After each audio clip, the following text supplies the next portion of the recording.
We're going to talk about the 7 stages that a wife, or in some cases, an ex-wife, goes through before she falls back in love with you. It is possible. If you're in a place right now where you feel like you have just given up, all hope is lost, the train is heading toward my whole entire life is ending, my legacy is dissolving, I'm losing the love of my life, my soulmate, I'm depressed, I'm hopeless, I don't know what to do, I've tried to do some things, I'm believing that God answers prayers, but I'm not seeing my marriage restored, I have a support group of people that's helping me maybe like not want to unalive myself, but I'm still seeing nothing that's in alignment with my goals to restore my marriage, which is the reason that I'm depressed. We have a really good video for you today that should absolutely give you every reason in the world to do 2 things: have hope, and also a path on some action steps that you can take by understanding the psychology behind all of this about where she's at and about where he's at, you.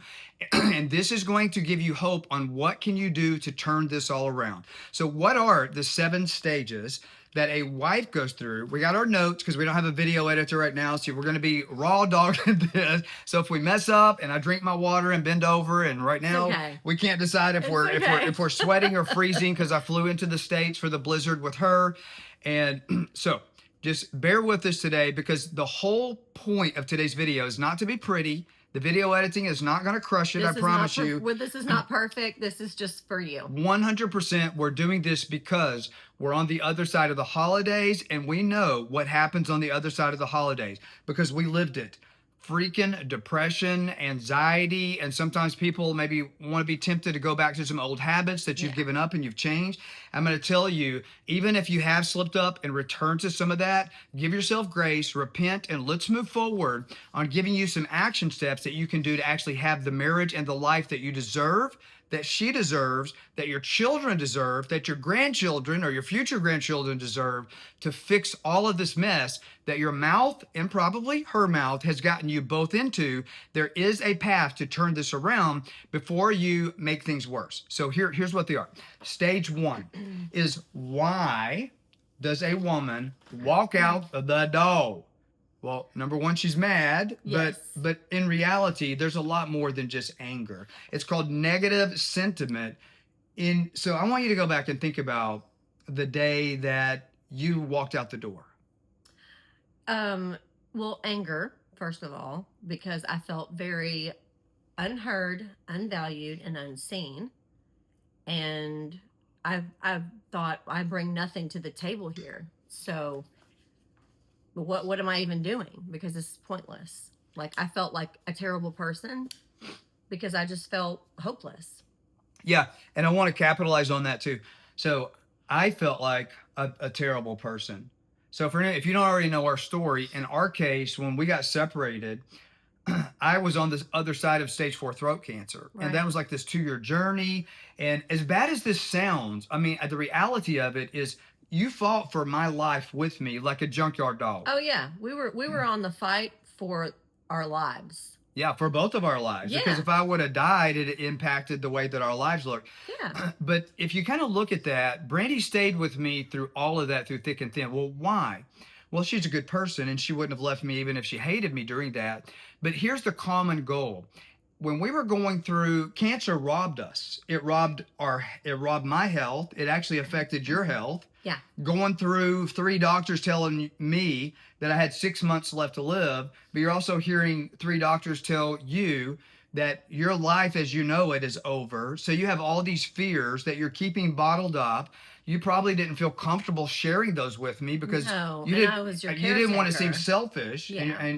But what we did have was, with cancer, we both had a common goal of something that we knew we were going to win this fight. We were both looking towards a common goal. And guess what? In light of everything, we achieved it. Yeah. But it stole everything from us. It stole our wealth. Mm-hmm. And even though I was cancer-free, it affected your health. Yeah. I went from being a semi-professional bodybuilder of 221 pounds, I believe, of solid muscle, down to 87 pounds of nothingness. I had lost my business, had to close down the marriage business. We had a marriage business for couples called Marriage Buzz 360. We had to shut that business down. We closed all of our insurance offices because I had throat cancer, and the doctor said, don't talk Don't anymore. talk. Yes. Actually, I didn't have throat cancer. I didn't have it. It was trespassing in my body, and it was in mine, but I never claimed it. I never said it was mine. Yeah. Well, Denver, why are you talking about that? Because the power of your words is what's got you in the boat that you're in. And here's the good news. The power of your words and communication, as we go through these 7 stages today, you'll understand how your words have been speaking death into your marriage, how they've been speaking death into the life that you're supposed to have, into your anointing, and into your calling. Well, Denver, why are you talking about that? Because what's got you in trouble is communication out of ignorance, communication out of emotional immaturity, which, by the way, a person that communicates out of ignorance and a person that communicates out of emotional immaturity is normal. Yeah. But guess what else is normal? It starts with a D. Tammy Wynette sung a song about it. My DIVORCE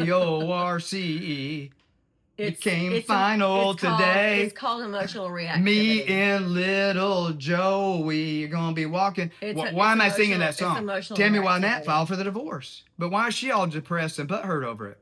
Nobody wants a divorce. Your wife doesn't want a divorce. The day you walked out, why did you give up? Even though it stole everything, you knew me well enough to know that I would probably come back from it. We still had a really nice life.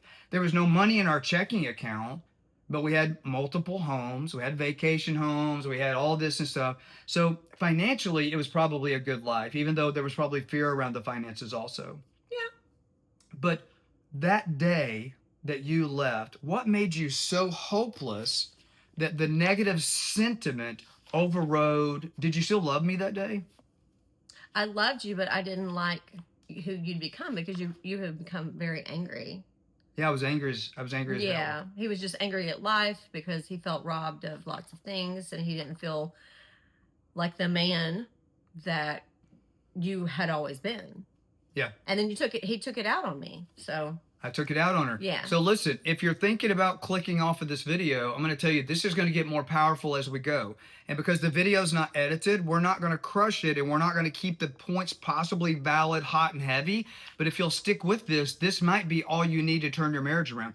Now, the first thing that we're talking about here with the negative sentiment, right. If you can relate to what Brandy is saying, when you guys first got together, the passion was amazing. The love making was so exciting and invigorating and fun.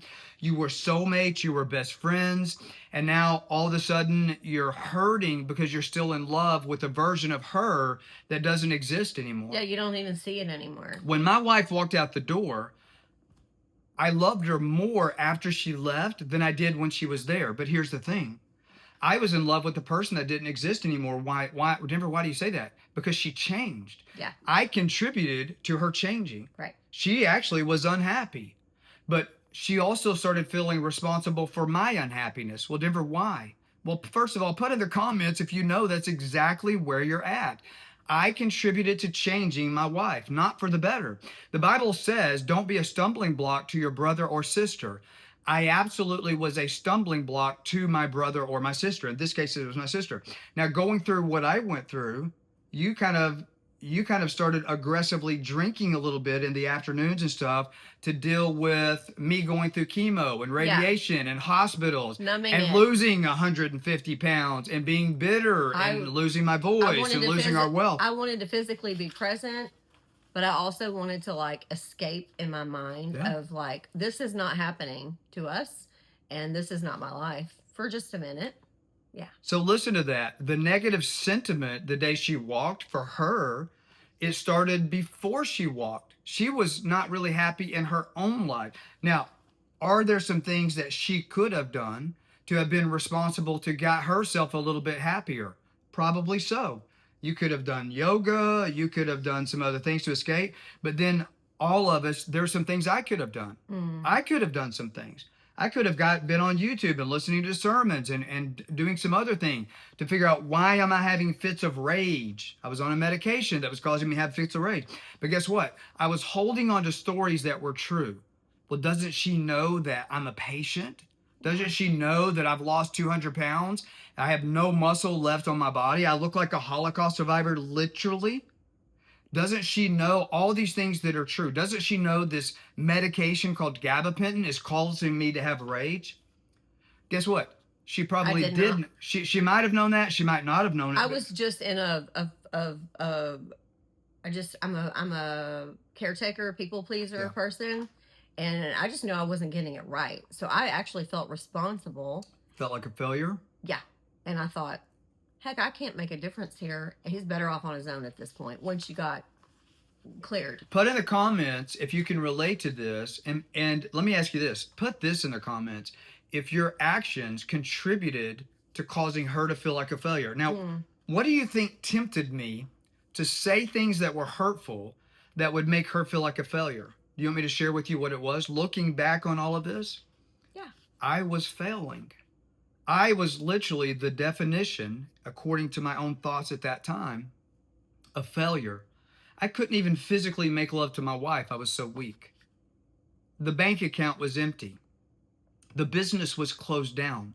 My identity as a marriage coach, Well, I had helped people for years restore their marriages, and now mine's failing because my life is failing. I see my legacy dissolving. right. I don't even know how to get my life back on track. So let me tell you what really happened.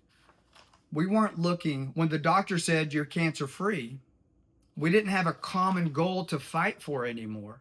And as a man with my communication and leadership, I should have stepped up and said, this is the direction we're taking the train. Right. Here's the new fight. This is where we're going. And I should have showed up in a way that gave her reason to follow her man.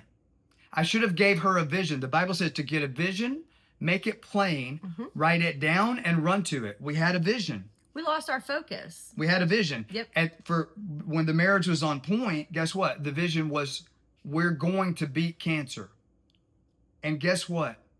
Medically documented miracle, and it's 100% because we're obedient to Scripture to get the vision, Right. make it plain, keep it simple, write it down, and run to it. And even though it was biblical what we were going for, Yeah. it still robbed us, and we let the enemy Yeah. get in our head of this is not going to work. You know, it was just a bad.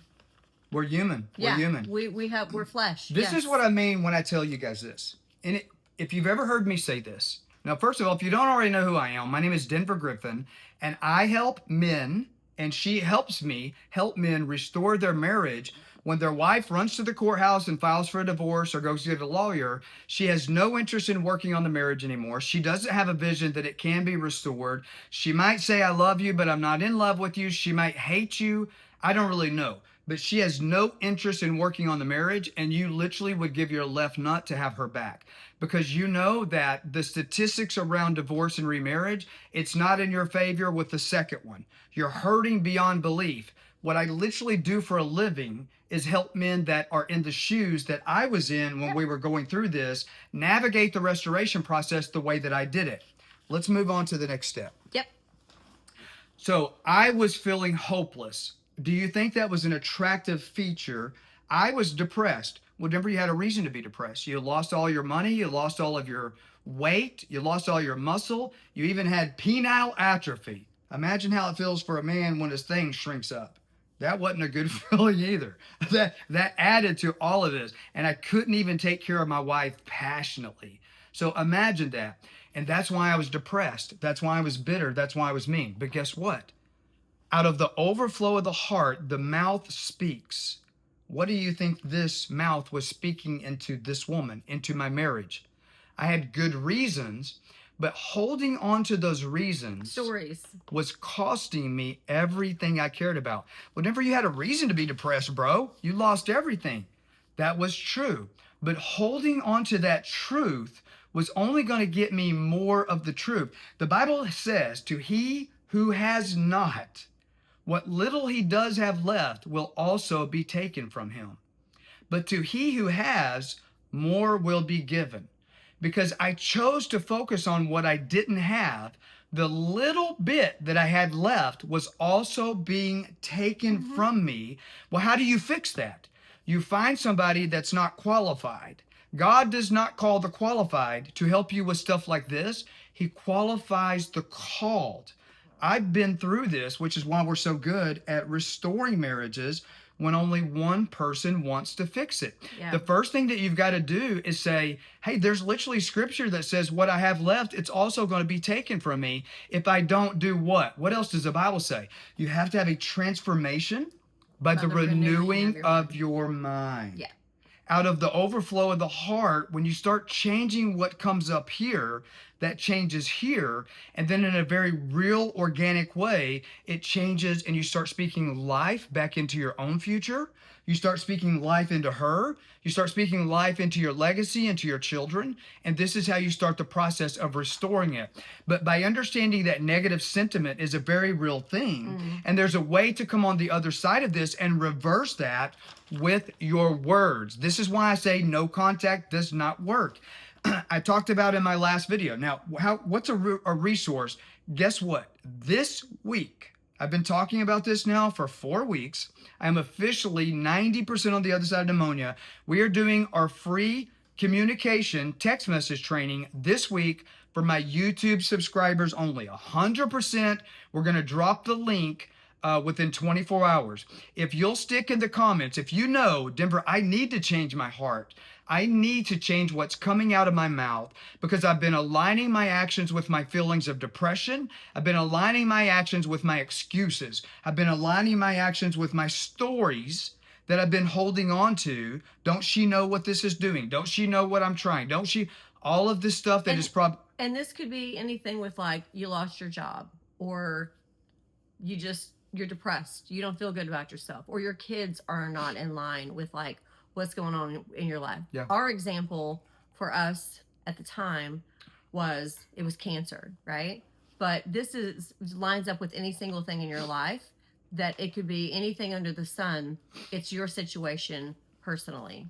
Well, and in that text message training that we're going to do, we're going to tell you how to use your words to reverse all of this. Because here's the thing. If you got on some type of medication, we get a lot of students that were taking a type of medication and it made them mean. We get a lot of students, their wife was taking some type of medication and it turned her into a psycho bitch. Yeah, it's a mood swing thing. So testosterone. If your wife started taking testosterone recently, you might be watching this. If you started taking gabapentin or about 27 other medications that cause us to get... Yeah. But guess what? Even though medication made me mean, like it literally caused me to have fits of rage, do you think, for a lot of you, put this in the comments. Well, if you know you need that free text message training, put that in the comments because we're responding with the link. I'm not doing that training on. We get so many men that's all it takes to restore their marriages. Almost 50 comments we found out because we do the text message training 4 times a year. We're doing it this week. It's only for subscribers. I'm not doing it on YouTube. YouTube doesn't like it. They suppress it. Yeah. But I am going to do it on a Zoom. So that way it can be live and you can come on, you can upload your text messages. I'll bring you on if you want to volunteer live. If you're not comfortable doing that, you can watch me do that with another man. I'll literally take screenshots of communication between a man and his wife and show you missed opportunities where you're aligning your actions with your feelings and you're speaking death into the relationship. You're putting her in an emotional pressure cooker where she is being forced to go let off steam with an enemy of the marriage, which can be an affair partner, a mother-in-law, a hoochie new friend that she has that's had failed relationship. Yeah. We're going to say something? And all of this boils down to it's how you show up and how are you going to show up differently. And through your leadership, she's going to see. Through your words. Yes. Your leadership can change her. Listen, you changing, you getting your biceps bigger, you increasing your checking account, you trimming down your waist, you adding 3 inches to Mr. Johnson down here. All of that might actually be something you need to do. I talk about this actually in my program. You can become more attractive in all these areas. But I want to go back. Yep. If you know you need that free text message training, you need to do 2 things. Make sure you put a comment in the thing that says I need it, and we are going to then check, are you subscribed to the channel, and have you pressed the bell notification and changed the settings to all so that we also know that you're getting every video that we put out on YouTube. If you've done those things, we will send you the link within 24 hours from the date this video with the free text message training link. This is a valuable training that can change your marriage, You shouldn't change miss your it. relationship with your children. We are literally going to show you how to speak life. Because here's the thing. You making all of those changes that I just talked about, you're actually increasing in your spice. I have this trademark. You want to restore the marriage? You do need to increase in your spice. Remember, what's spice? How do you smell to your wife if she takes a whiff of you? Now, I actually got this from God. I asked God one day, how do I go next level with helping my students? He said, how do they smell to me? Denver, how do you smell to me? What does that mean? The aroma that I'm giving off to my creator is the aroma that I'll be giving off to the creation that God has designed as my helper, as my soulmate.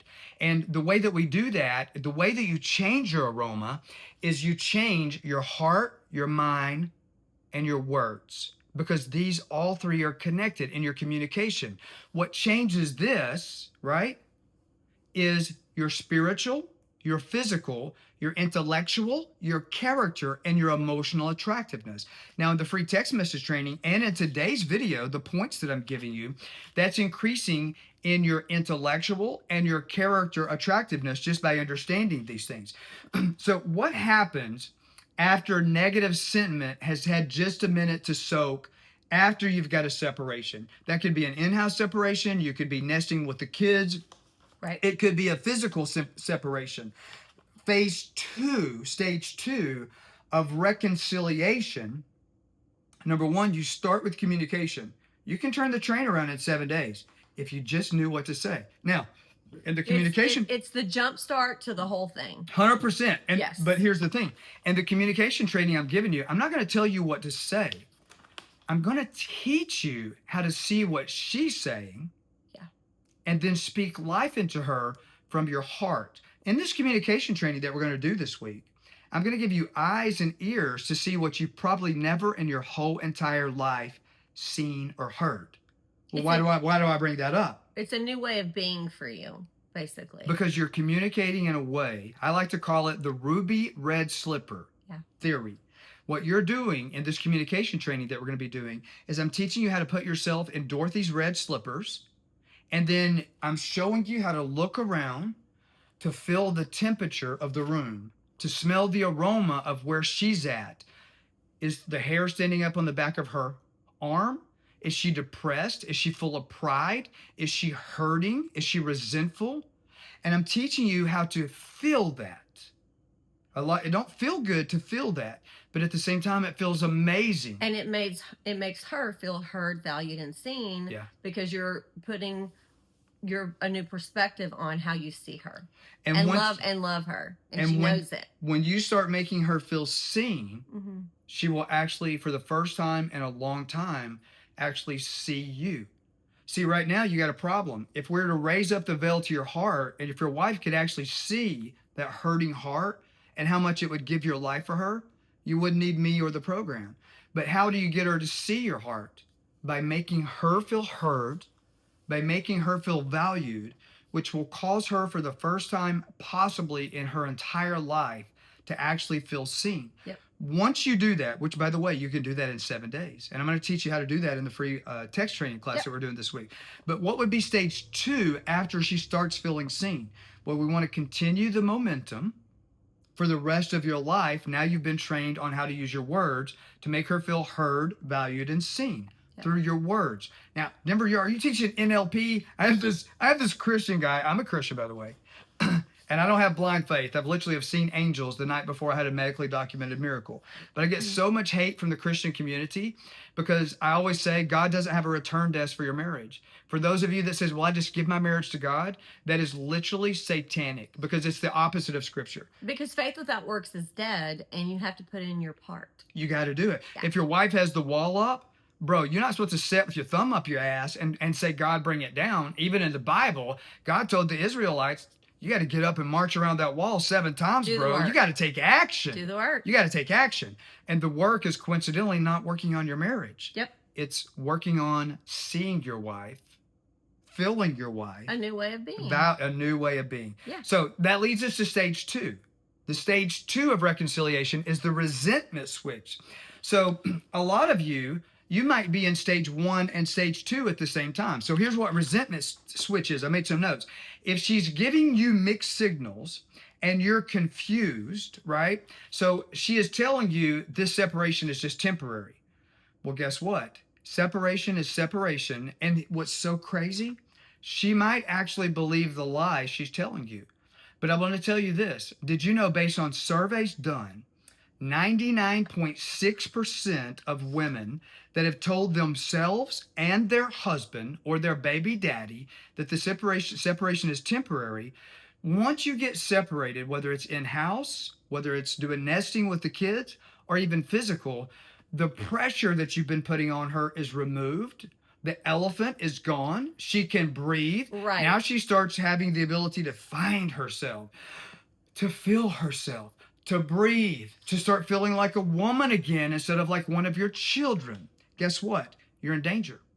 And I will add to this because did it. Looking back now, Yeah. I was an avoider, and I just wanted him to like stop chasing me, stop harassing me, leave me alone. And in my mind, I thought, well, I don't even know what I want to do fully, but if I just tell him, this is for now. Maybe it's temporary, maybe it's not. Let's just stay in this place so I can breathe again. I didn't even know what my intention was. I just wanted to be away from him. Now, are you listening to the words that she's saying?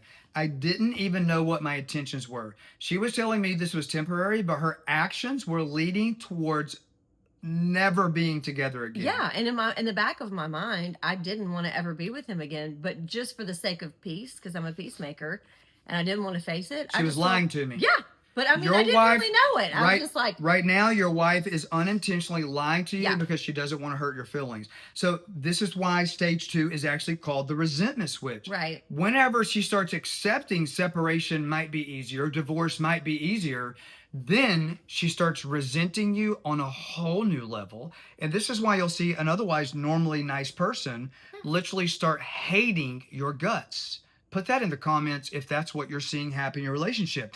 And so what you've got to understand is, how do I switch resentment? Well, you do what I call, with all my YouTube subscribers, I tell you, once you start the process of communication, which I'm going to teach expert level, you can watch all my YouTube videos and learn it. But if you want this on steroid, this free text message training we're going to be doing in a few days, next level. That can be a game changer to turn it all around immediately. But then that's not enough. You have to start dealing with the resentment switch, because the new you, she's going to like him, but she's going to start resenting him. So how do you fix that? You make sure and show up in your integrity and your communication. Today, this is something you can do without waiting for the free text message training. Positive, polite, and playful. Positive, polite, and playful. And something that I used to do, because I was in severe manic depression where I was literally having thoughts of suicide. But listen, even though you have a reason to stay in that place, that's just aligning your actions with your feelings, and you're going to fulfill that scripture in your life. He who does not have anything, he who has not, the very little he has left, the communication that you have left, even the ability to talk to her about the kids that you have left, that's going to be taken away. You're going to end up in a restraining order. You're going to end up with a woman that's pregnant with another man's baby, or she's going to go get engaged to some lower value loser. just to get away from you. Which is always the case. And she'll have a limerent affair with him. He might be a drug addict. He might be broke. He might be an alcoholic. And there's But regret. it's almost always what they run to, because he's low pressure. Yeah. Low value man equals low pressure man. It feels easier to her. Why? Because you're dealing with the resentment switch. Yeah. So you show up positive, polite, and playful. Right? Put in the comments if you're depressed. Guess what? I was so depressed. I constantly had reoccurring thoughts of ending it. But guess what? Just sitting around focusing on that was giving me more results that were causing me to be more depressed. So what you've got to do instead is say, listen, I am depressed, but I choose to start saying I am happy. Don't say I'm not depressed. The way you get out of depression is get your ass up, go look in your bathroom, in your rearview mirror, start driving, start walking, and every time you feel that feeling come on, you say, this is a resentment switch. I've got to flip her resentment switch. How do I do that? Get your ass happy. And basically, it's being no pressure. No pressure. I have 7 grandchildren as of the date of this recording. 6 of them are boys. They will constantly get in a fight in the back seat, and then they get like unhappy. Guess what? I turn around, I look at them, and what do we tell them? They have to repeat after us. What are the words? 3 times. What? I'm happy. I'm happy. I'm happy. But it's not just enough to say that. They have to look at us. Yeah. They have to put a smile on their face, and they have to tell themselves, I am happy. They have to say it slow. Yeah. I am happy. I am happy. I am happy. It changes their perspective. Do this yourself. Yeah. Put a shit-eating grin on your face. It's silly, but it's silly, but it's not silly because it's effective. Works. Yeah. Get in your car, go to Walmart, and where I was living at the time, I live in Puerto Rico. I would literally get on my golf cart and drive around the community, and I implemented the law of reciprocity. Every person that I came up on, I'm sitting here crying inside. I feel like death, but I would look at them as I'm passing them on the golf cart, and I would literally look at the little mirror on my golf cart, and I would tell myself before they got close, I am happy, I am happy, I am happy. When they would pass me, they would smile back. And then that smile would seed happiness in me. It's contagious. Because it's the law of reciprocity. Tell yourself I'm happy because listen, a depressed man is never going to have a restored marriage. So right now, holding on to the truth of why you're depressed is going to give you more reasons to be, because what you're doing is you're telling her, hey, I know you were unhappy in the marriage. Now I'm unhappy and I want to kill myself. That's what I'm thinking about. But what you got to do instead, what you're literally saying is come back over here and join with me because I want you to feel responsible for my thoughts of suicide. Misery loves company. So don't be miserable. You don't want to attract that back. Give the light and create curiosity for Okay, so stage 1, negative resentment, negative sentiment. You deal with that through communication. We keep the communication on point and we do the resentment switch. Yep. We've got to get her to stop resenting you. And that's very easy to do with a little bit of time, which leads us to stage 3. You've got to start. So once you come out of resentment, the next stage that a lot of people get stuck in is the friend zone. The friend zone is literally more dangerous than her hating you, than her being obstinate, than her being avoidant personality. The friend zone is the danger zone.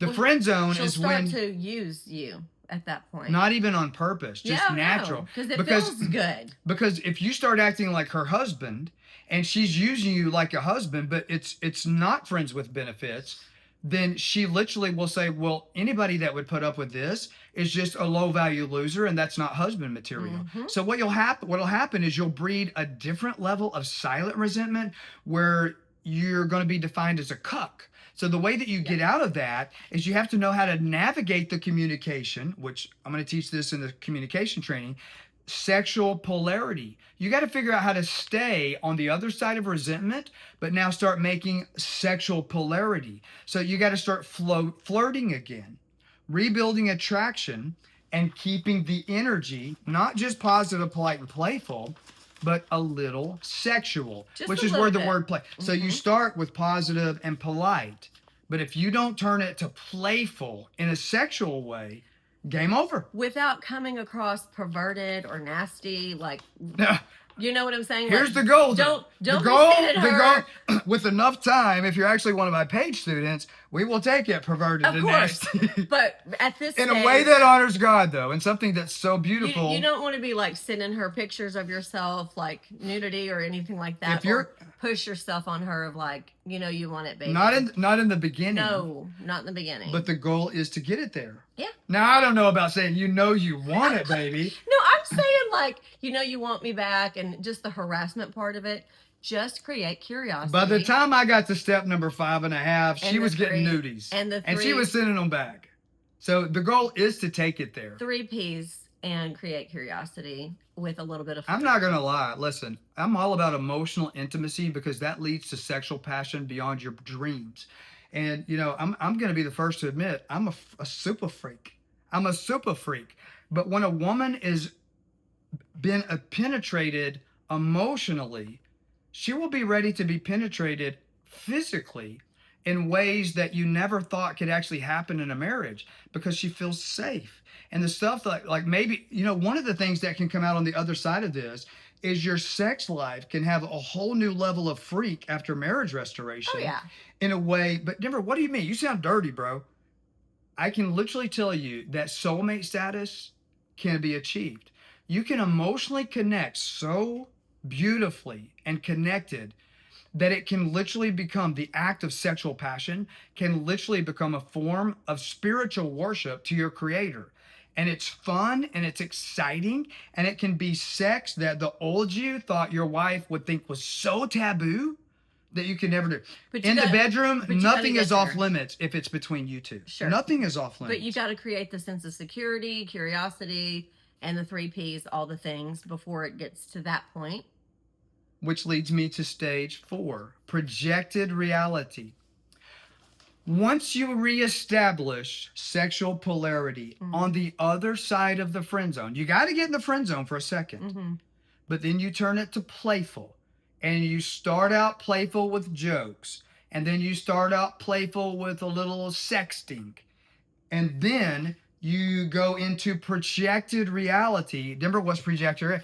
I talked about projected reality at the beginning of this. Remember I said we had a projected reality that even though 3 doctors told us that you're going to lose your husband and your life's going to change forever, and told me that I was going to be in a casket, we had a projected reality of speaking life into the future that we wanted, that I would be cancer free and that our best days would be ahead of us. The Bible says your best days are ahead of you.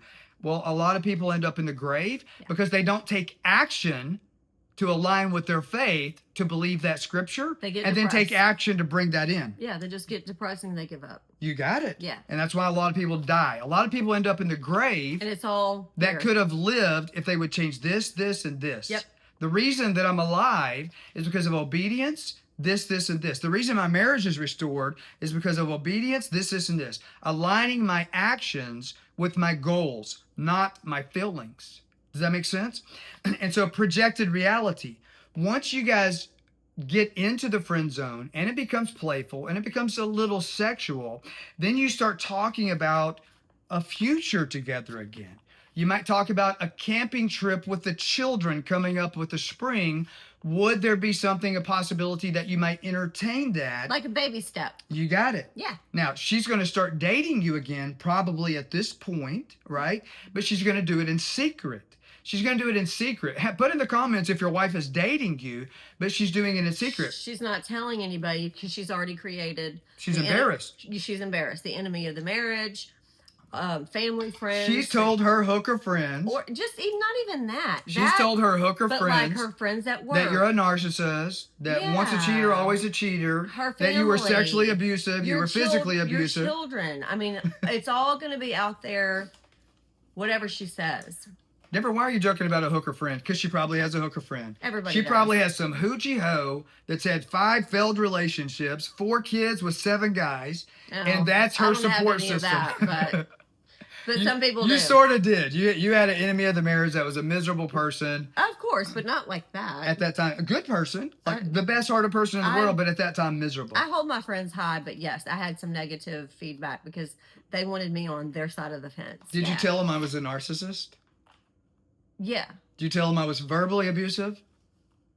Yeah. Did you tell them I was physically abusive? No, because you weren't. I didn't know. I mean, hell, I'm not a liar. The reason I'm saying this is because that big of a liar. 99.9% of women that go and talk about you to the support structure, or we call it the enemies of the marriage, they will tell everything that was true about you. Then they embellish it, and then they go and lie and say shit that absolutely was not true, you were which is normal. You just embellished, but I mean, I embellished. I didn't say you hit me because you didn't. Projected reality. You start planting seeds during the restoration process of projected reality. Yes. Now, for some of you, you can pick this up from my YouTube videos if you watch them long enough. For some of you, you might need our free Marriage U-Turn Masterclass to understand projected reality. The link for that free marriage masterclass is actually in the description of this video. Yep. You can actually, it's called our free Marriage U-Turn Masterclass. We're teaching that this week's 9 times. And in that free Marriage U-Turn Masterclass, I'm talking about how do you navigate projected reality to start giving her a vision again that we can have a path forward. That's free, by the way. That's a free resource to you. But the goal here is to rebuild trust. So think about when I was going through stage 4 in our restoration process. You had enemies of the marriage Mm-hmm. where you maybe started thinking about the possibility of us being restored again, Mm-hmm. but you were It embarrassed. scared me. But think about the seeds that I started planting, not to apply pressure, but to give you projected reality. I was sowing seeds with the intentions to grow the fruit, Yeah. to give her a vision. Maybe we could be restored. Maybe those mean things that I said that cut you here, well, the old me was saying, well, that was because of gabapentin. That caused me to have rage. That was true. But me holding on to that story, here's the thing. I sent her articles showing that medication caused rage. And she read it, but that made zero progress in restoring my marriage. I didn't care. Even her knowing that the hurt was hurt, and her feelings still were her feelings. And just acknowledging why I did it, that I wasn't even in my right mind, it gave me zero progress in restoring. So if you think that her knowing the reason, while literally it was a real reason, it was a good excuse. But if you think her knowing that is going to fix this, or it's even going to give you a 1% increase in turning this around, you're wrong. Ask me how I know. This is my second marriage. In my first marriage, I had something very, very similar. I did not restore that marriage for one reason. In her first marriage, same exact thing. She did not restore that marriage. We both were in unwanted divorces. She did not restore that marriage for one reason. She ran out of time. I ran out of time. If you know you have a need for speed and you see time is running out, you might benefit from that free Marriage U-Turn Masterclass. And we'll give you the link for that in just a second too. Step number 5, intimacy engagement. This is where we take positive, polite, and playful. We take communication. We take heard, valued, and seen, right? Yep. We take sexual polarity. We implement all of this at this We point. take projected reality, right? And we start engaging with intimacy engagement through our words. And then we start implementing. With no pressure. It's called, in the program, we call it talk charges. Inside the free Marriage U-Turn Masterclass, we go a little bit deeper on how do you do a talk charge, right? And in the communication training I'm going to be doing this week, I'm talking about, in a way, it's talk charges also, because it's reversing her thought patterns. See, if you'll notice all of these steps that I'm talking about, the goal of all of this is to reconnect you guys. But the goal of all of this is to dissolve the psychological confirmation bias that she has, that she's been having so long in her thought patterns, that we can literally see it on an MRI. So what does that mean, Denver? Her thoughts have become biological. Even if she wants the marriage restored, she will keep aligning her actions with divorce because her brain is comfortable aligning the actions to continue to exit the marriage. It's her follow through in her mind. So she will be lying to you straight to your face, thinking in that moment it's true, but her actions will make it untrue. Yep. You are getting a divorce if confirmation bias exists, and you don't know how to psychologically lead her out of that in a way that it literally changes her brain. Now, Denver, how long does that take? It takes 7 weeks. That means that you've got to land the plane in the correct field every single week for a total of 7 weeks, or you won't get your marriage restored. If you do everything right for 5 weeks and then you mess it up, you start over. If you keep starting over, she's married to another man, and now you have a divorce on your hands for the rest of your life, and you will have heartache. Listen, my daddy died when he was almost 80 years old. He and my mom got divorced, and they had been divorced for 20-something years, 25 years. Yeah. He never had, in his new marriage, I think they were married for 20-something years. Yeah. He never had a 10 out of 10 marriage with his new wife because he was in love with my mom, with his ex-wife. And here's what's so heartbreaking about that. My mother had been dead from ALS for 20 damn years. After they had only been divorced a couple of years. And this is where you're heading. Listen to me.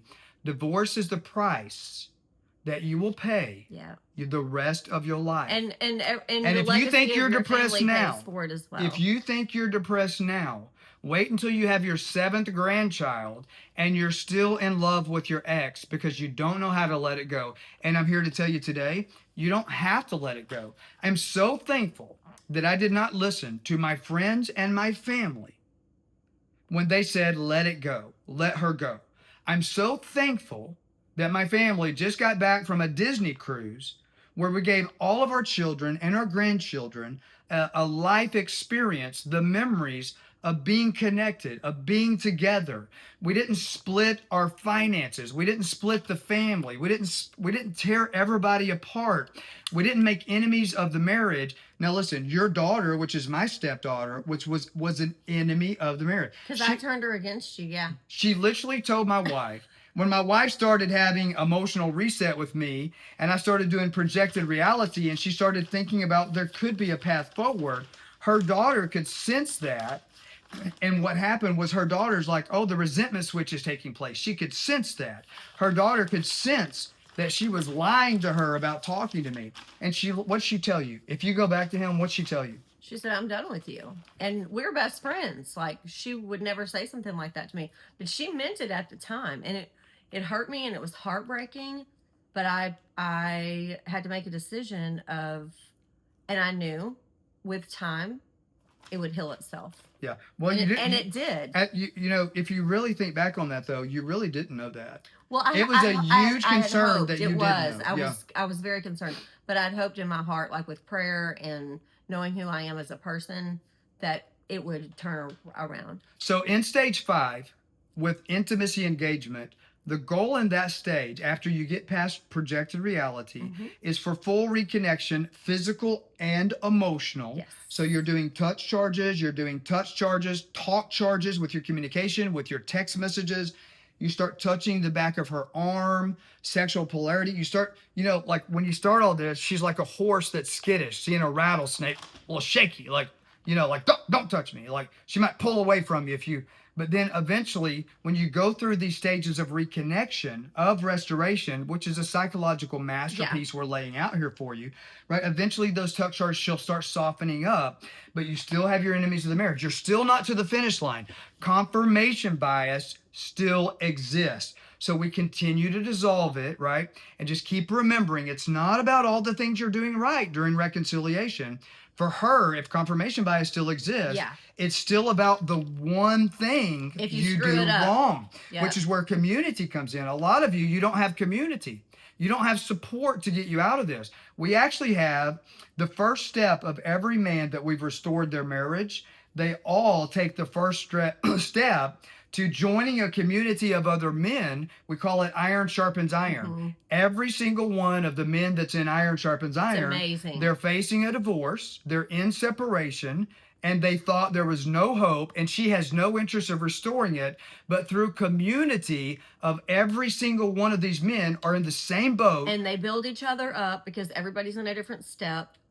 And you pull your brother up, and everybody helps everybody. Now, what I'm not talking about, though, is a community of losers helping losers feel good about losing. It's not allowed. The reason I say that, there's a lot of groups out there, like on Facebook, where they're all saying that they're standing. There's some of my mouth. No, I'm saying because it's their mouth. Oh, their mouth. It's a part of the agreement. But it's so heartbreaking to see all these men in these groups where they're all standing for their marriage, but in reality, they're all saying, I'm giving my marriage. Only God can restore your marriage. No work is being done. God can do anything he wants to. But in my experience, I didn't even get my miracle to save my life until I was obedient to take action. Right. I fought for my life like a junkyard dog.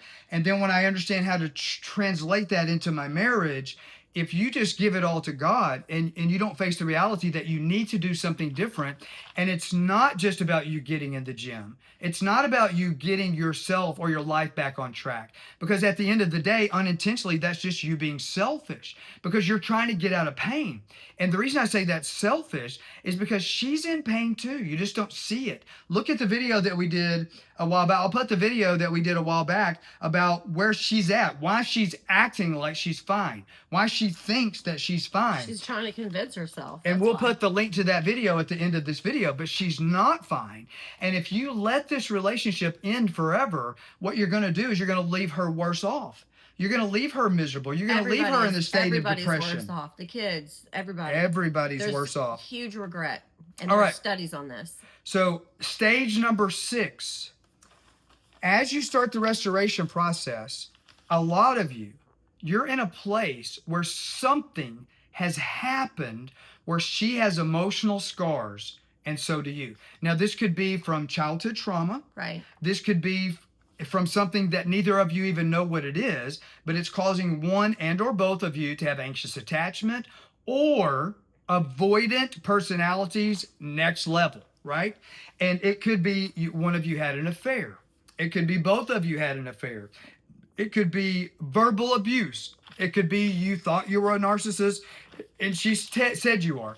Put in the comments if you're starting to wonder, or if you've Googled, am I a narcissist? I actually did it. I'm so alpha. I have a lot of the characteristics of what you would read of a narcissistic personality. Coincidentally, she does too. She does too. But listen, if either one of us were narcissists, we wouldn't be doing what we're doing, for the marriage restoration program that we ran for the first 8 years that we ran it. We did it as a nonprofit. We're not narcissists. No. But I can tell you, you can fall into that behavior easily because you're an alpha and you're a controller.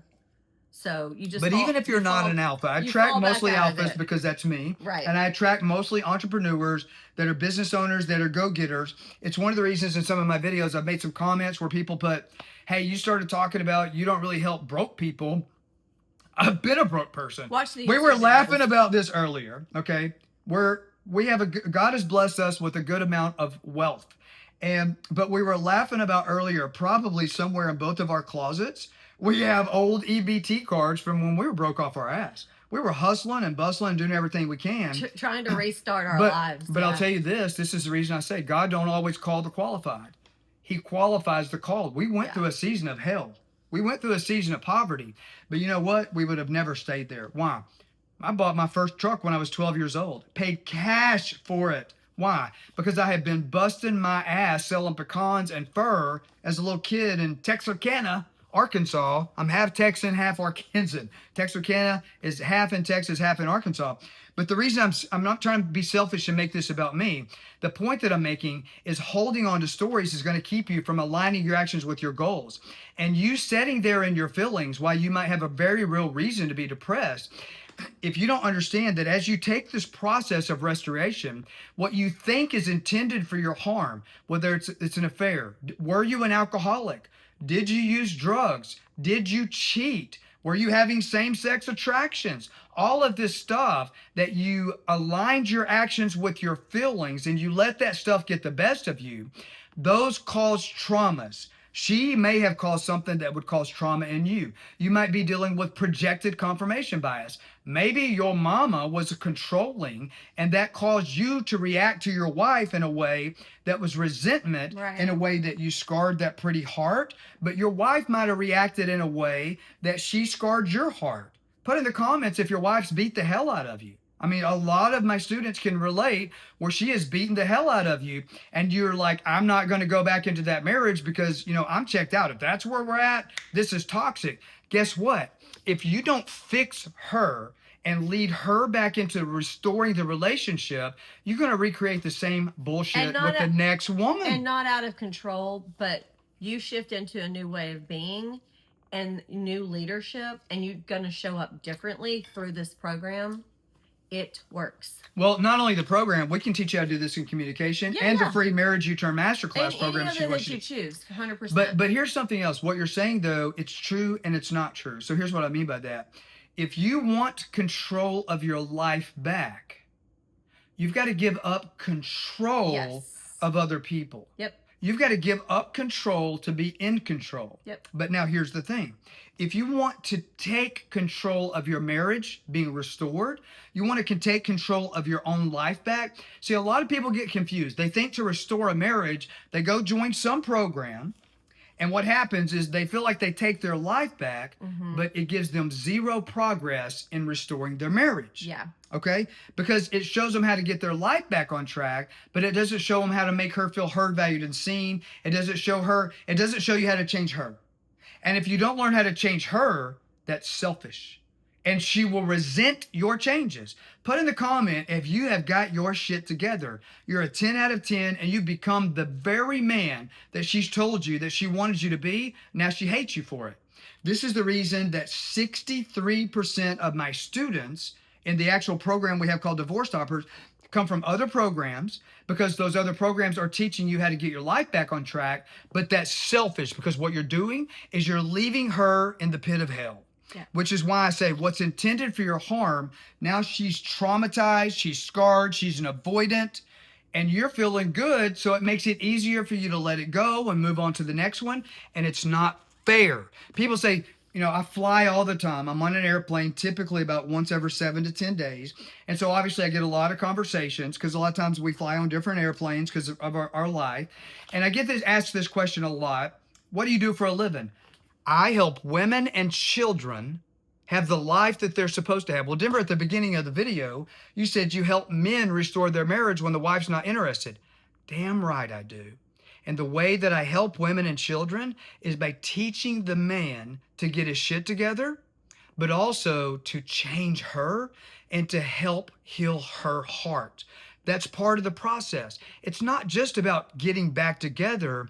It's about you guys taking the trauma that you both have and connecting. One of the reasons you hear me say all the time in these videos that marriage counseling does not work when one person wants to save it and one person does not want to. The only reason they showed up for the session is so they could say they tried.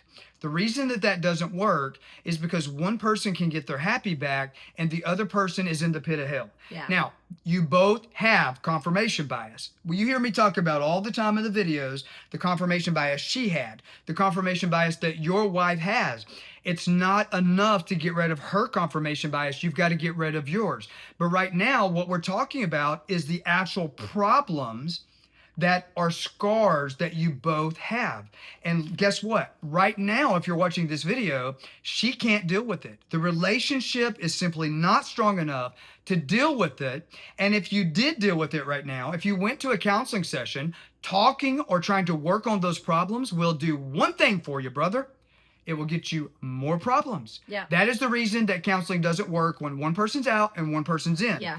I would say if you've ever heard anybody whose marriage was restored in counseling, in that scenario, if it was restored, it wasn't because of the counseling, it was in spite of it. But here's a fact.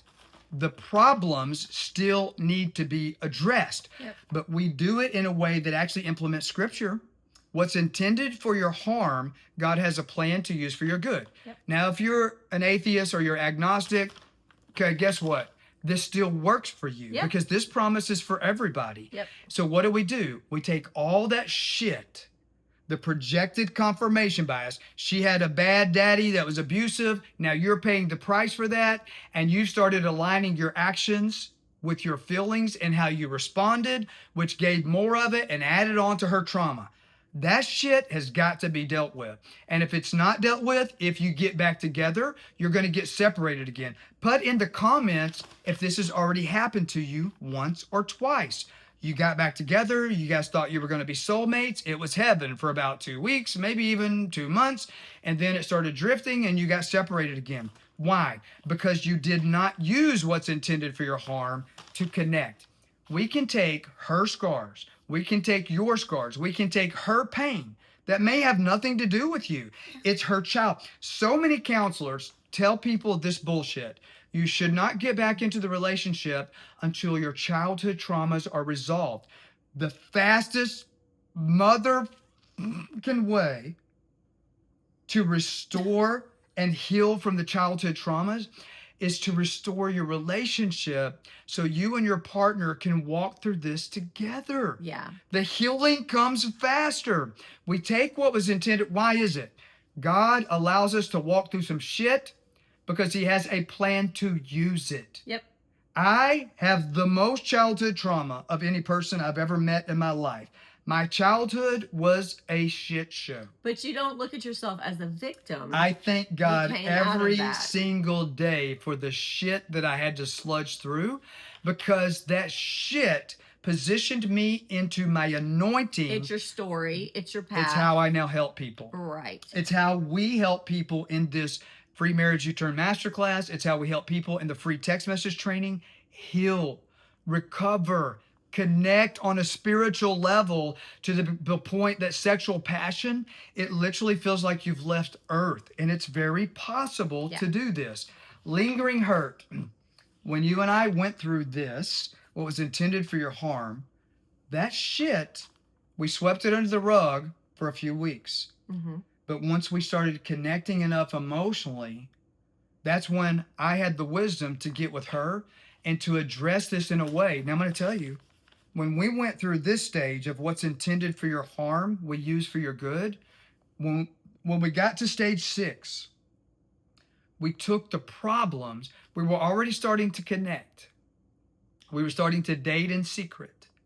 We would fly, she would fly from Arkansas to New York, and I would fly to Arkansas from New York, and we were dating on the phone. We were dating on FaceTime. On the down low. In secret. We had to hide it. I couldn't do social media posts, right? But that shit still had to be dealt with. The crazy Denver that hurt her heart. The crazy Brandy that hurt my heart. That literally took a Lexus and run me off the road and tried to kill me because she actually did that. How do you think that made me feel? I mean, those feelings were still there. Just because I wanted our marriage restored, do you not think that shit would have come out once we were back together in resentment, and it would have caused us to get separated on her part, on my part? Do you not think that the memories that would have resurfaced if I would have triggered her, if we would have moved back in together and not dealt with that stuff, do you think I would have done something of us getting back together, of her remembering me saying what a bitch she is? The nasty words that came out of my mouth to just shut her up. How do you deal with that? You deal with that in a way that you get together and you connect around that. And it's going to be something that will rip her heart out. And it's going to be something that will rip your heart out. Because you'll see yourself for the sack of shit that you were, and she will too. You'll both see each other in that way. And then you bond around that, and you connect around that. And you can actually see each other, because at this stage, the veil to both of your hearts is lifted up. Like, it's emotional. I'm about to cry right now even talking about this stuff, because it was such an emotional experience to bond. The shit you've trudged through can be used for your good. You can bond stronger and connect around that. And you can deal with those problems in a way that's not talking about the problems. Yeah. Because talking about the problems only gets you more problems. It does. But we can bond around those traumas. We can bond around those scars if you psychologically are taught how to do that. Free Marriage U-Turn Masterclass. We're going to give you the link. Yes. All right, which leads me to, we're saving the best for last. Even when you deal with all of that stuff, which is a beautiful thing, if you guys are to be reconciled, she's going to have to pay a very expensive price. Because she's the one that wanted out. And so what she's done is she has motorboated her mouth to everybody in 9 counties. She stuck to her story of what she felt like was her truth. She's going to be embarrassed. Yep.